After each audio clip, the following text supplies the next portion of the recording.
శాకంబరి కిచెన్కి స్వాగతం. శాకంబరి కిచెన్లో ఈరోజు జున్ను పాలు లేకుండా జున్ను ఎలా తయారు చేసుకోవాలనేది చూపిస్తున్నాను అనమాట. దీనికి నేను కామధేను మిల్క్ జున్ను పౌడర్ తీసుకున్నాను. ఈ జున్ను పౌడర్కి 1/2 లీటర్ పాలు పడతాయన్నమాట. 1/2 లీటర్ పాలు కూడా ఫుల్ ఫ్యాట్ ఉన్న మిల్క్ తీసుకోవాలి. బాగా మీగడున్నట్లయితే జున్ను కొంచెం మనం గేదె పాలతో జున్ను చేసుకున్న జున్నుకి దగ్గరగా రుచి ఉంటుందన్నమాట. ఈ జున్ను పాలలో 150 గ్రాముల బెల్లాన్ని వేసుకోవాలి. వేసి ఆ పాలల్లోనే ఈ పొడిని కూడా వేసి బాగా కలపాలన్నమాట. ఉండలు లేకుండా బెల్లం అంతా కరిగేట్టుగా కలుపుకోవాలి.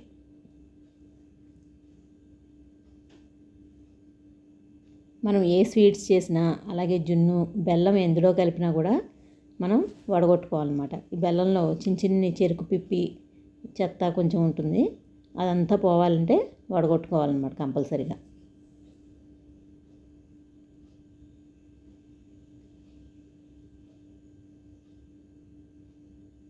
అలాగే ఓ 10 నుండి 15 మిరియాలు తీసుకుని వాటిని ఒకసారి చితక్కొట్టి ఈ జున్ను మిశ్రమంలో కలుపుకోవాలన్నమాట. బెల్లానికి ఎప్పుడు కూడా మిరియాలు, పంచదారకి యాలకులు బాగుంటుందన్నమాట టేస్ట్. ఈ మిశ్రమం అంతా కూడా ఒకసారి వేరే గిన్నెలో వడగొట్టుకుని పైన ఈ మిరియాల పొడిని జల్లుకోవాలన్నమాట.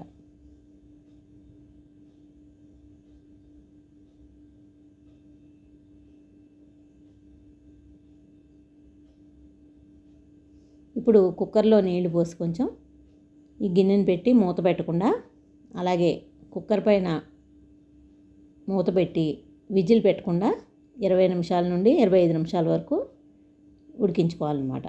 మీడియం ఫ్లేమ్లో పెట్టి. చూసారు కదా, చక్కగా అయిపోయింది. 25 నిమిషాలు పట్టింది నేను మీడియం ఫ్లేమ్లో పెట్టి ఉడకబెట్టడం వల్ల. ఇది చల్లారిన తర్వాత ఫ్రిడ్జ్లో పెట్టి కట్ చేసుకుని తినాలన్నమాట.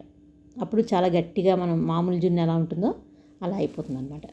చూసారు కదా ఎంత గట్టిగా ఉందో, చాలా టేస్టీగా ఉంది. ఇంచుమించు మనం గేదె పాల జున్నుకి దగ్గరగానే ఉందన్నమాట రుచి. ఈ వీడియో మీరు అందరూ చూసినందుకు ధన్యవాదాలు. అలాగే ఈ వీడియో మీకు నచ్చినట్లయితే ఒక లైక్ చేయండి, షేర్ చేయండి, సబ్స్క్రైబ్ చేసుకోండి.